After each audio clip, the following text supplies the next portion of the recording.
ஊடகவியலாளரின் வீட்டின் மீதான தாக்குதலின் பின்னணியில் ராணுவத்தினர். ஸ்ரீதரன் குற்றச்சாட்டு.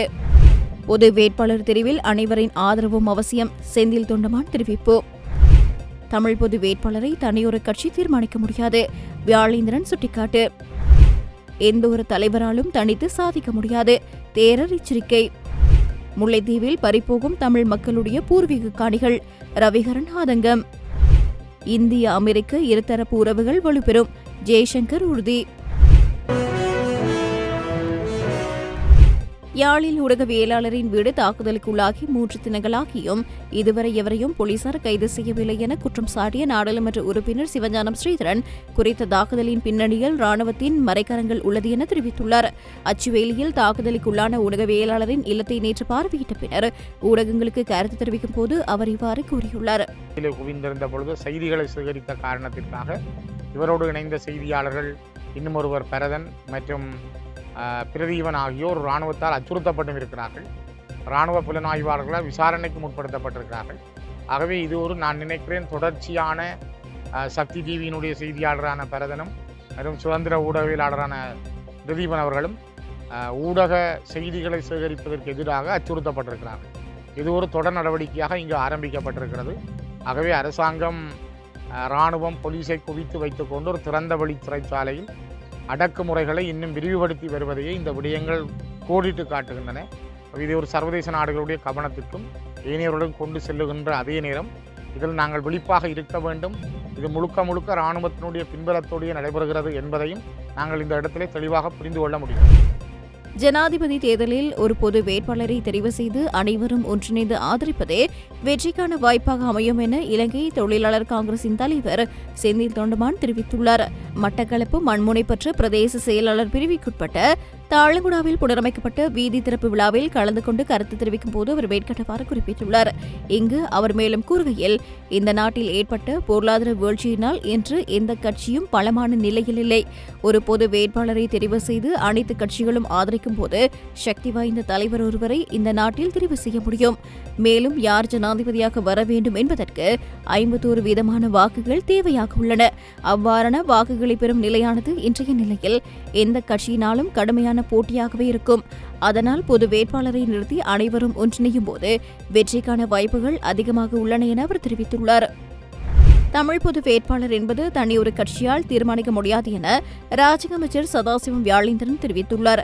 ஆரையம்பதி பொது சந்தையில் அமைக்கப்பட்டுள்ள வர்த்தக நிலையங்கள் கொண்ட கட்டிட தொகுதி திறப்பு விழாவின் பின்னர் கருத்து தெரிவிக்கும் போது அவர் இதனை குறிப்பிட்டுள்ளார். இந்த பொது வேட்பாளர், தமிழ் பொது வேட்பாளர் என்ற விஷயம் பேசப்படுகிறது. தமிழ் பொது வேட்பாளர் என்பது தனியொரு கட்சி தீர்மானிக்க முடியாது. ஒட்டுமொத்த வடக்கு கிழக்கு மலையகம் இலங்கையில் இருக்கின்ற ஒட்டுமொத்த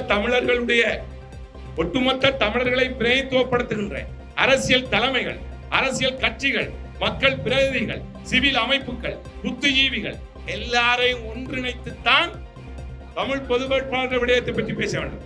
அதை விட்டு அண்மையில் பார்த்த மட்டக்களப்பில் ஒரு 4 பேர் சேர்ந்திருந்து அவர்கள் பொது வேட்பாளர்களை தீர்மானிக்கிறார்கள். அவ்வளவு ஒரு நண்பர்கிட்ட நீங்கள் ஏன் வரவில்லை? அதுக்கு இவர்களுக்கு அழைப்பில்லை. ஒரு முட்டைக்கோஸ் குரூப் கொண்டு 4 பேர் கூடியிருந்து அவர்கள் பொது வேட்பாளர். இதெல்லாம் உங்களுக்கு நன்றாக தெரியும். வாயால வத்தலக்கிழங்கு நாட்டுற கேஸ் தான். ஆனால் வாயால வத்தலக்கிழங்கு நாட்டாமல் நாங்கள் உண்மையிலே ஒட்டுமொத்த தமிழ் மக்களுடைய அபிலாஷைகளையும் பிரதித்துவப்படுத்துகிற ஒருவர் தெரிவு செய்யப்பட வேண்டும். அதற்கான களத்தை அமைக்காமல் விரும்பிய மாதிரி ஒவ்வொருவரும் 4 பேர் கூடுறது, 3 பேர் கூடிக்கொண்டு இந்த மாதிரி விடயங்களை பேச முடியாது. இது மிக முக்கியமான விடயம். என்றால் வர இருக்கிற ஜனாதிபதி தேர்தல் நாங்கள் தமிழர்கள் மிகவும் கவனமாக காய்களை நகர்த்த வேண்டும், ராஜதந்திரமாக காய்களை நகர்த்த வேண்டும். என்றால் எங்களுடைய நீண்டகால பிரச்சனைகளுக்கான தீர்வுகளை நாம் பெற வேண்டும், உடனடி பிரச்சனைகளை தீர்வுகளை பெற வேண்டும், அபிவிருத்தி சார்ந்த வேலை திட்டங்களை முன்னெடுக்க வேண்டும். எல்லாம் கருத்தில் கொண்டுதான் நாங்கள் இந்த ஜனாதிபதி விடயத்திலே மிக கவனமாக செயற்பட வேண்டும். அது ஒருமித்து செயற்பட வேண்டும். எதிர்காலத்தில் யார் ஆட்சிக்கு வந்தாலும் எந்த ஒரு தலைவராலும் தனித்து சாதிக்க முடியாது என தேசிய நாமல் உயன அமைப்பின் ஸ்தாபகர் வனராசி ராகுல தேரர் எச்சரிக்கை விடுத்துள்ளார். நாமல் உயன வளாகத்தில் வைத்து ஊடகங்களுக்கு கருத்து தெரிவிக்கும் போது அவர் இவ்வாறு தெரிவித்துள்ளார். இதுகுறித்து மேலும் கூறுகையில், அரசியல்வாதிகள் அரசியல் அதிகாரத்தை எந்த ஒரு தனிநபரின் கையில் எடுக்க முயலாமல் தனித்து செல்லாமல் சிங்கள தமிழ் முஸ்லிம் கட்சிகள் அனைத்தையும் ஒரே மேசையில் கூட்டி தேசிய அரசாங்கத்தை அமைக்க வேண்டும். இப்போது ஒரு தேர்தல் நெருங்கிவிட்டதாக தெரிகிறது. 225 அரசியல்வாதிகளில் ஒவ்வொருவரும் கூட்டணி அமைத்து கட்சி மாறி துடிக்கிறார்கள். நாட்டின் மற்றும் அதன் மக்களின் நலனுக்காக இதை செய்வதாக அவர்கள் கூறுகின்றனர்.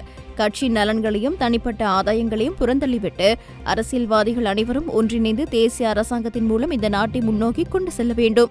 நாட்டில் வாழ்க்கை செலவு அதிகரித்துள்ளது. அதாவது ஒரு சாதாரண மனிதனால் வாழ முடியாது. ஒரு பள்ளி புத்தகத்தின் விலை எவ்வளவு? மருந்தகத்துக்கு சென்று மருந்துகளின் விலை எவ்வளவு? ஒரு ஏழை எப்படி மருந்து வாங்க முடியும்? வாழ்க்கை செலவு அதிகரித்துள்ளது மற்றும் நாடு கடனில் உள்ளது. அனைவரும் ஒன்றிணைந்து நாட்டின் இந்நிலையை மாற்ற வேண்டும். அதை தவிர்த்து யார் ஆட்சிக்கு வந்தாலும் இந்த நாட்டை இங்கிருந்து கட்டியெழுப்புவதற்கான அமைப்பு இந்த நாட்டில் எவருக்கும் இல்லை என தேரர் தெரிவித்துள்ளார். முல்லைத்தீவு மாவட்டத்தில் தமிழ் மக்களுடைய பூர்வீக காணிகள் அபகரிக்கப்பட்டு தமிழ் குடும்பங்களுக்கு காணி இல்லாத நிலையில் சிங்கள மக்களுக்கு வழங்கப்பட்டுள்ளதாக முன்னாள் வடமாகாண சபை உறுப்பினர் துரைராச ரவிகரன் குற்றம் சுமத்தியுள்ளார். முல்லைத்தீவில் இன்றைய தினம் இடம்பெற்ற நிகழ்வொன்றின் பின்னர் ஊடகங்களுக்கு கருத்து தெரிவிக்கையில் அவர் இவ்வாறு தெரிவித்துள்ளார். 4557 குடும்பங்கள் சிங்கள குடும்பங்களாக காணப்படுகின்றார்கள். 12545 மக்கள் தொகையாக காணப்படுகின்றது. முஸ்லீம் மக்களாக 1675 குடும்பங்களைச் சேர்ந்த 6382 பேர் காணப்படுகின்றார்கள். தமிழ் மக்களாக 41210 குடும்பங்களைச் சேர்ந்த 1,21,799 பேர் காணப்படுகின்றார்கள். இதில் நான் குறிப்பிட்டு சொல்லக்கூடியது என்னவென்றால், ஏற்கனவே சொன்ன விடயங்களோடு சேர்ந்து தமிழ் மக்களுக்கு சொந்தமாக பூர்வீகமாக இருந்த நீர்ப்பாசன குளங்கள், அதனோடு சேர்ந்த காணிகள் யாவையும் அபகரிக்கப்பட்டுத்தான் ஏற்கனவே நான் சொன்ன மாதிரி 4557 குடும்பங்களில் பல குடும்பங்களுக்கு வழங்கப்பட்டிருக்கின்றது. இதில் ஆமியன்குளம், முந்திரியக்குளம், மறைச்சிக்கட்டிக்குளம் ஆகிய குளங்களையும் அதனோடு இணைந்த நிலப்பரப்புகளையும் அபகரித்து சிங்கள மக்களுக்கு வழங்கி தமிழ் மக்கள் தமது சொந்த நிலங்களையும் குளங்களையும் ஏக்கத்தோடு பார்த்து கொண்டிருக்கும் நிலைமையை ஆட்சியாளர்கள் கொக்குத்தொழுவாய், கொக்குழாய், கர்நாடகணி மக்களுக்கு ஏற்படுத்தியுள்ளார்கள் என்பதை தெரிவித்துக் கொள்ள விரும்புகின்றேன்.